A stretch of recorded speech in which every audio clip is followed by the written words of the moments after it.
Quem está no nosso estúdio de Brasília, gentilmente, é o Dr. Roberto Veloso, presidente da Associação dos Juízes Federais do Brasil, a JUF, que está aqui conosco. Dr. Roberto, boa noite, obrigado pela gentileza, pela participação conosco aqui no jornal.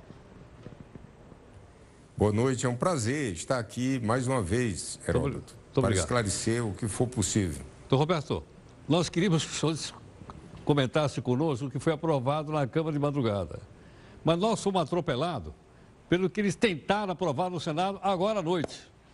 O senhor já viu uma coisa como essa? Um projeto de lei tão rapidamente sair da Câmara e chegar no Senado?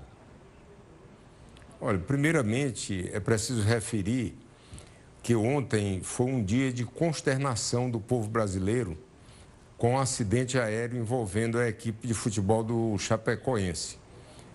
Neste momento, na madrugada, quando o povo estava todo preocupado com essa situação, foi levado à Câmara dos Deputados sem nenhuma discussão, e isso é preciso se referir. Não houve qualquer debate a respeito dessas propostas. As propostas elas foram levadas sem discussão, elas não passaram pelas comissões, não houve debate com a sociedade, não foi realizada uma audiência pública. De surpresa, esse texto foi inserido dentro das medidas contra a corrupção. E houve um desvirtuamento, foi uma oportunidade. Ou seja, se estava discutindo medidas contra a corrupção e eles aproveitaram e colocaram punição para quem estava lutando contra a corrupção. Os procuradores da República, que são aqueles encarregados de investigar e denunciar, e os juízes encarregados de julgar. Ora, a quem interessa o enfraquecimento do judiciário? A quem interessa o enfraquecimento da magistratura? A quem interessa punir os juízes pelas suas atividades normais? Apenas àqueles que praticam crimes. Não é para a sociedade. E, como disse bem o procurador da República, ainda há muito a se investigar no Brasil a respeito de corrupção. Porque, segundo os dados da Decontec, existem hoje no Brasil 69 bilhões de reais desviados anualmente.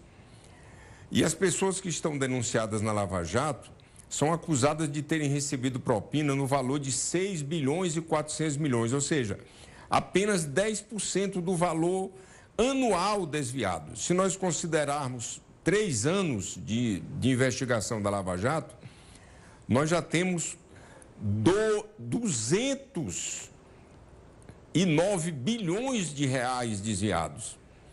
E agora que nós temos apenas 6,4 bilhões denunciados. Então, é preciso que se dê mecanismos para essa investigação e não que se aterrorize juízes e promotores, intimidando-os a não realizarem mais investigações, a chegar ao ponto de os procuradores da República estarem dizendo que vão abandonar a operação. Isso será um desastre para o Brasil. O povo brasileiro não suporta mais tanta corrupção, porque a corrupção ela tira as crianças das escolas, ela enche os corredores nos hospitais de pessoas doentes, ela tira o saneamento básico. A corrupção, ela mata, porque as obras, as construções que são feitas, mal feitas, elas terminam caindo e matando as pessoas. Então, essa corrupção, ela precisa ser apurada, ela precisa ser investigada.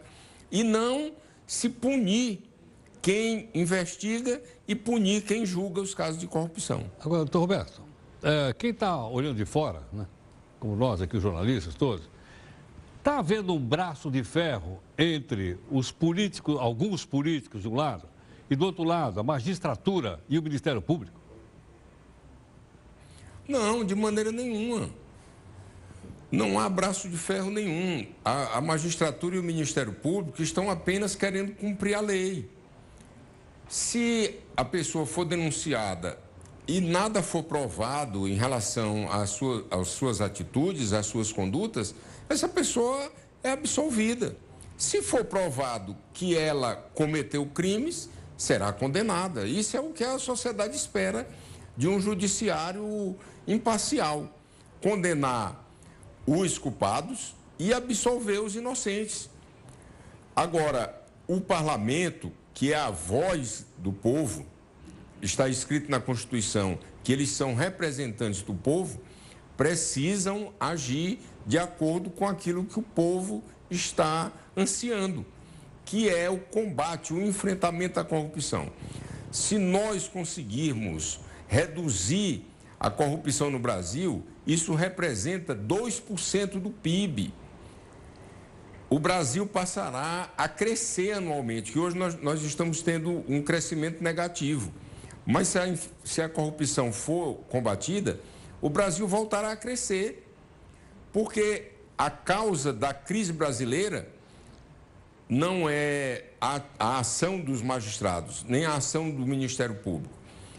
A crise brasileira era provocada pela corrupção, pelo desvio de dinheiro público. Doutor Roberto. Isso é que realmente deve ser enfrentado. Doutor Roberto, esse projeto, quando foi levado lá pelo Ministério Público, levava também 2 milhões, mais 2 milhões de assinaturas foram coletados. Quer dizer, os parlamentares não estão preocupados com isso? Estão de costa para a sociedade, para as pessoas que acompanham. Parece o seguinte, que eles não estão com medo disso. Parece que, não sei, essa é a impressão que eu tenho. Olha, eu estava aqui me lembrando de uma das propostas que foi aprovada. Transformar o crime hediondo apenas a corrupção a partir de 8 milhões e 800 mil reais. É um valor altíssimo. Então, praticamente, poucas pessoas irão ser enquadradas nesse crime, como crime hediondo. E, por outro lado, houve uma desnaturação de várias medidas que tinham sido propostas e, no final, elas foram abolidas durante a madrugada. Se 2 milhões de pessoas assinam um documento, é porque elas estão querendo mudanças. Mas, infelizmente, essas propostas, elas foram aproveitadas para se tentar intimidar a magistratura e o Ministério Público, o que é uma pena.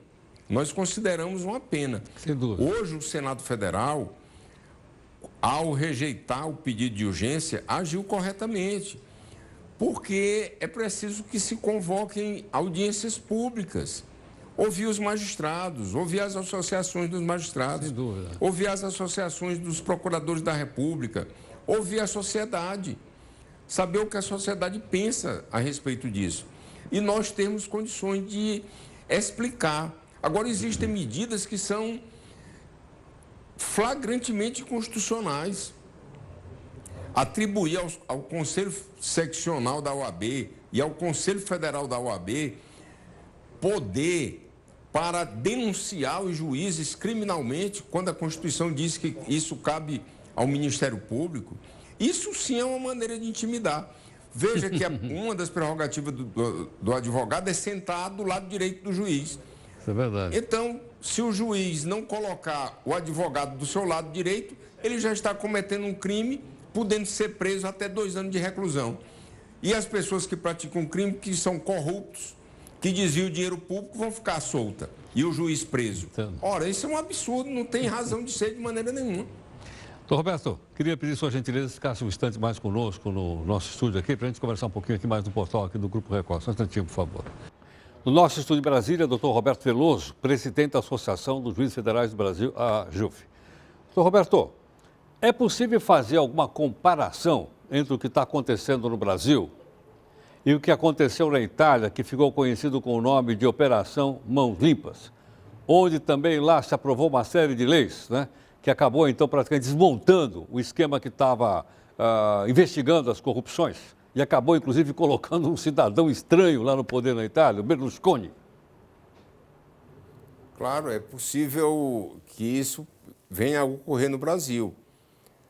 E a primeira medida parecida com a que foi praticada na Itália é justamente a perseguição aos juízes e aos procuradores da República, que são as pessoas encarregadas desse enfrentamento.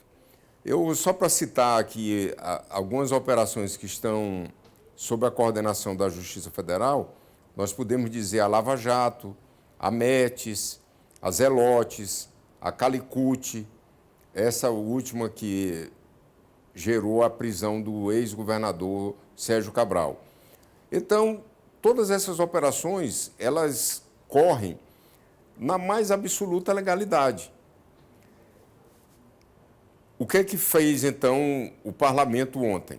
A Câmara dos Deputados ontem? Aprovou medidas para possibilitar a intimidação dos juízes. Veja que uma das medidas que eu achei um absurdo completo é o juiz não poder fazer a condução coercitiva e a prisão de advogados que estejam envolvidos na prática de crimes. Então, se um advogado ele está praticando crimes, envolvido com tráfico ilícito de entorpecentes, em uma organização criminosa, a polícia descobre, o juiz faz a interceptação telefônica.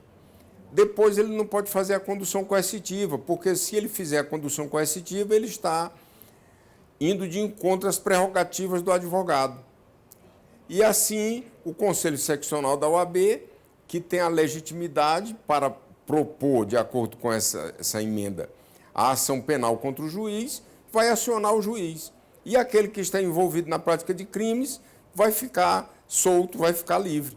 Então, qual é o juiz que, ameaçado de prisão, vai enfrentar a criminalidade dessa maneira? Então, uma das atitudes que foi tomada na Itália e agora está sendo tomada no Brasil é a retaliação contra a magistratura e contra o Ministério Público. E nós não queremos que se chegue ao ponto que se chegou na Itália, que foi a própria eliminação física daqueles que estavam investigando. Ou seja, Falcone, nós não pretendemos que isso venha a acontecer no Brasil. Foi o Giovanni Falcone que foi assassinado, não foi o juiz? Exatamente, exatamente. Então, nós não queremos que isso aconteça no Brasil. O Brasil é o país do diálogo, o país do entendimento. Mesmo na época do governo dos militares, se nós compararmos com os outros governos militares que ocorreram na América Latina, doutor Roberto, no Brasil não houve tanto recrudescimento. Perfeito. E a transição foi muito mais pacífica. Ok, doutor Roberto, infelizmente eu vou ter que interromper o senhor. O povo brasileiro é um povo do diálogo. Eu vou ter que interrompê-lo. Muito obrigado pela gentileza. Muito grato. Até a próxima. Muito obrigado.